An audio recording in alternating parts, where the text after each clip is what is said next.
Pacific's an amazing beast, much bigger than the other oceans. She's unforgiving, she's not pleasant, she's not kind.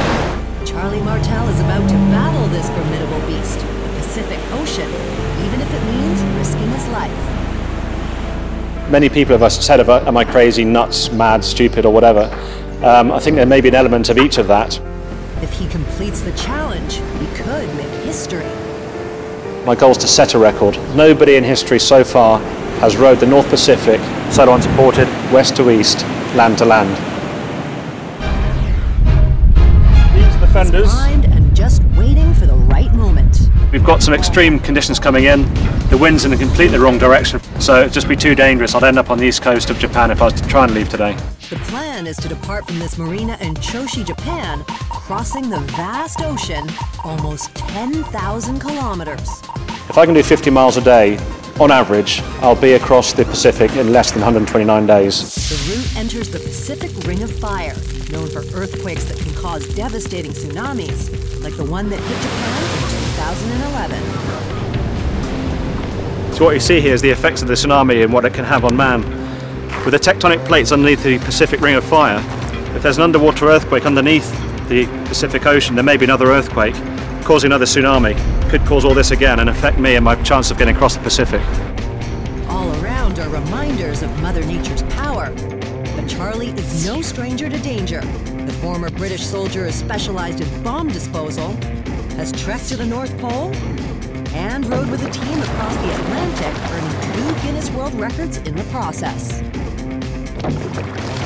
The conditions range from flat, calm, beautiful days to go swimming, to managing the seas of 60-foot swells where you're on a roller coaster up and down.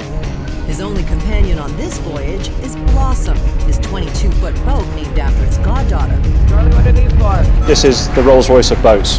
This is probably the best you can get built, the best kit you can buy. She's stacked with solar panels, a cabin for sleeping, and 5 months of supplies. In here is a water maker, some books, lots of food, and a little yellow duck. Every little bit of space is used on the boat. It's also a nerve center. I've got an AIS transponder here, which means it's an automatic identification system which shows other shipping where I am. Satellite link. This allows me to make calls, send text messages, receive text messages, and through this and through the router I can fix my computer, which is in this box here, to send and receive emails. With the equipment all set, today Charlie is testing out the waters one last time. So you're ready to go rowing, effectively? Yeah. Tony Humphreys is his shore support. I'm looking at the weather now, advising Charlie when the best time to go, the safest time to go, the optimum time. Once Charlie's gone, I'll be providing him with weather information, routing information. If he has any problems, I'll be on the end of a telephone to help him. It's time to see how she handles. One thing my father taught me was, before you start rowing, just dip your hands in water, in salt water, before you go. The wooden handles, and after a period of time the hands will harden up. And sure enough, on the Atlantic I didn't suffer with blisters at all. I'm aiming to do about 18 strokes per minute, pretty much 13 hours a day, 130 days, which by my very cool, fast-minded calculations, about 1.8 million strokes to get across the Pacific. A good strong wind now. I'm just going to bring her round now to see if I can row into the wind, and if so, how she performs with that. And it's hard going, but I'm making headway. I'm pretty much holding my course. It is harder, but rowing the ocean's not easy. Wind will be a daily struggle, especially while resting when he could get pushed off course. So he'll use a para-anchor at the bow or front of the boat. The parachute anchor I'll be using most nights if I'm getting pushed in the wrong direction. Because the wind has got a lot of force, so the parachute acts like a giant brake underwater. But wind like today is just a fraction of what's in store. It's not a question of if I will hit a storm, it's a question of when I would hit a storm.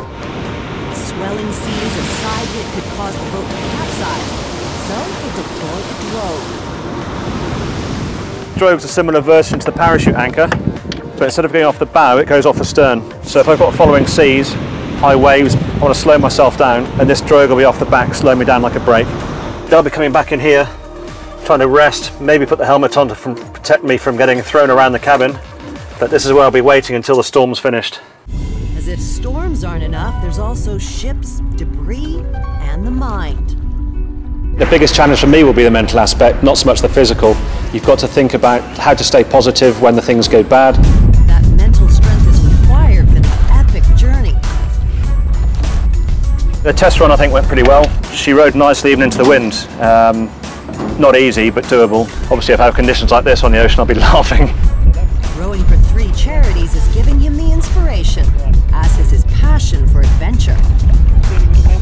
I think if I was doing a 9-to-5 job, 5 days a week, for 40 or 50 years until I retire, I would probably slip my wrists. I need to get out there, enjoy the environment, but also push my own inner limits, both mentally and physically. Very mixed emotions at the moment.